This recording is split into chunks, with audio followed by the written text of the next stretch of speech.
Hello friends, welcome back to the channel. आज हम बात करने वाले हैं about some of the most common web vulnerabilities, ओवेप्स के बारे में। ओवेप्स का फुल फॉर्म है open web application security project, जो हर वेबसाइट ओनर और डेवलपर को पता होनी चाहिए।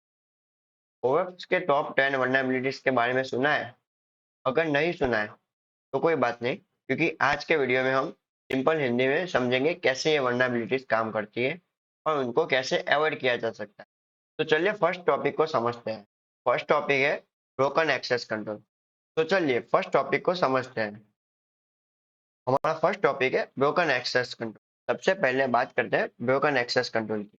वेबसाइट पर कुछ ऐसे पेजेस होते हैं जो हर किसी को एक्सेस नहीं मिलता, जैसे सिर्फ एडमिन यूजर को दूसरे यूजर को मैनेज करने के पेज में एक्सेस करना चाहिए। लेकिन अगर एक नॉर्मल विजिटर भी ऐसे सेंसिटिव पेज तक पहुंच जाए तो एक्सेस कंट्रोल टूट जाता है। इससे सेंसिटिव डेटा लीक हो सकता है, अनऑथराइज्ड टास्क परफॉर्म हो सकता है, जैसे दूसरों की इंफॉर्मेशन देखना या एडिट करना। 2019 में एक ऐसा बग डिस्कवर किया गया था जिसमें एक अटैकर प्राइवेट यूट्यूब वीडियो का फ्रेम्स एक्सेस कर सकता था। तो सोचो, अगर कोई आपके प्राइवेट कंटेंट को धीरे धीरे देख ले तो कितना डेंजरस हो सकता है। तो ये था ब्रोकन एक्सेस के बारे में। अब चलते हैं अगले क्रिटिकल रिस्क की तरफ, क्रिप्टोग्राफिक फेलियर में। क्रिप्टोग्राफी का गलत इस्तेमाल या उसकी कमी से होने वाले रिस्क को क्रिप्टोग्राफिक फेलियर कहते हैं। जब आप ईमेल या सेंसिटिव डेटा ट्रांसफर कर रहे हो तो एन्क्रिप्शन का होना बहुत जरूरी होता है, वरना अटैकर्स आपके डेटा को स्टील कर सकता है। जैसे कि जब आप अपना ईमेल देख रहे हो, आप चाहते हो कि आपका और सर्वर के बीच में डेटा एन्क्रिप्टेड हो ताकि कोई भी थर्ड पार्टी उसे देख ना सके। लेकिन अगर एन्क्रिप्शन सही से इम्प्लीमेंट नहीं होता तो सेंसिटिव इंफॉर्मेशन जैसे पासवर्ड या फाइनेंशियल डेटा लीक हो सकता है। चलिए अब एक और इंटरेस्टिंग रिस्क की बात करते हैं, इंजेक्शन अटैक। इंजेक्शन अटैक्स आज के टाइम में बहुत कॉमन है।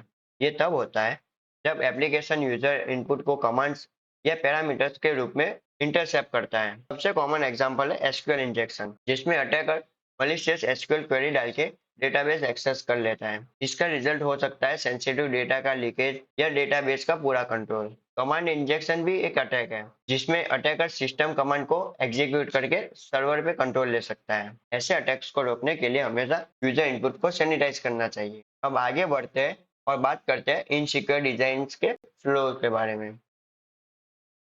इनसिक्योर डिजाइन का मतलब है एप्लीकेशन का स्ट्रक्चर ही फ्लॉड होना। कभी कभी डेवलपर टेस्टिंग के लिए शॉर्टकट लेते हैं जो प्रोडक्शन में डिप्लॉय करते वक्त रह जाते हैं, और इसी वजह से वल्नरेबिलिटीज आ जाती है। एक एग्जांपल ले लो इंस्टाग्राम का, जिसमें 6 डिजिट कोड ब्रूट फोर्स करके अटैकर्स ने पासवर्ड रीसेट करने का तरीका ढूंढ लिया था। अगर डिजाइन ही वीक हो तो इम्प्लीमेंटेशन चाहे जितनी अच्छी हो, रिस्क रह ही जाता है। अब चलते हैं अगले रिस्क की तरफ, सिक्योरिटी मिसकॉन्फ़िगरेशन की तरफ। सिक्योरिटी मिसकॉन्फ़िगरेशन तब होती है जब सिक्योरिटी सेटिंग सही से कॉन्फ़िगर नहीं की जाती। Default password, overly detailed error message या अननेसेसरी फीचर का अनेबल होने से हैकर को एंट्री मिल जाती है। इसका एक फेमस एग्जांपल है 2015 का पेट्रोन हैक, जिसमें उनका डिबग कंसोल एक्सपोज हो गया था। इसीलिए हमेशा लेटेस्ट कॉन्फ़िगरेशन और सिक्योरिटी प्रैक्टिस फॉलो करना जरूरी है।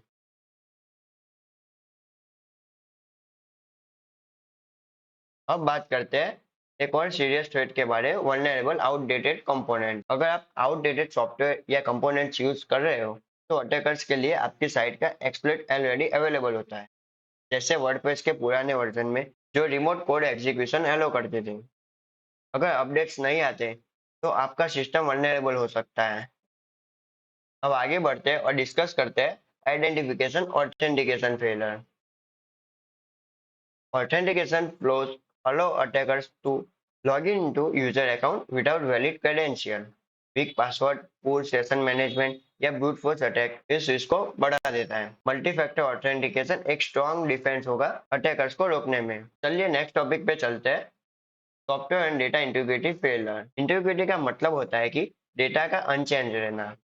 अगर एप्लीकेशन सॉफ्टवेयर या डेटा को इंटीग्रिटी चेक नहीं करते तो अटैकर्स मेलिशियस चेंज कर सकते हैं। हैशेस जैसे टूल का इस्तेमाल करके आप वेरीफाई कर सकते हो कि आपके फाइल मॉडिफाई नहीं हुए, और आप वेरीफाई कर सकते हो ऑफिशियल प्रोडक्ट के हैश को अपने प्रोडक्ट के हैश के साथ कंपेयर करके।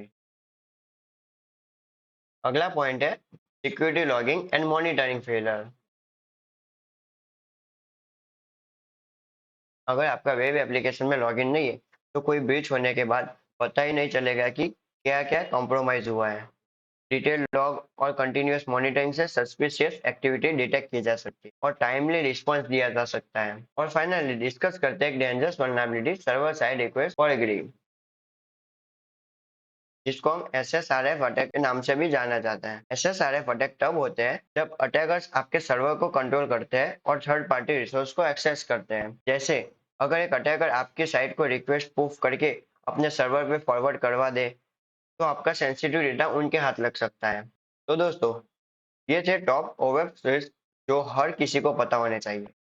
अगर आपको ये वीडियो पसंद आई है तो लाइक करो, सब्सक्राइब करो और अपने दोस्तों के साथ शेयर करो। वेब सिक्योरिटी के और भी टॉपिक्स एक्सप्लोर करने के लिए बने रहो हमारे साथ। मिलते हैं नेक्स्ट वीडियो में, तब तक के लिए स्टे सिक्योर।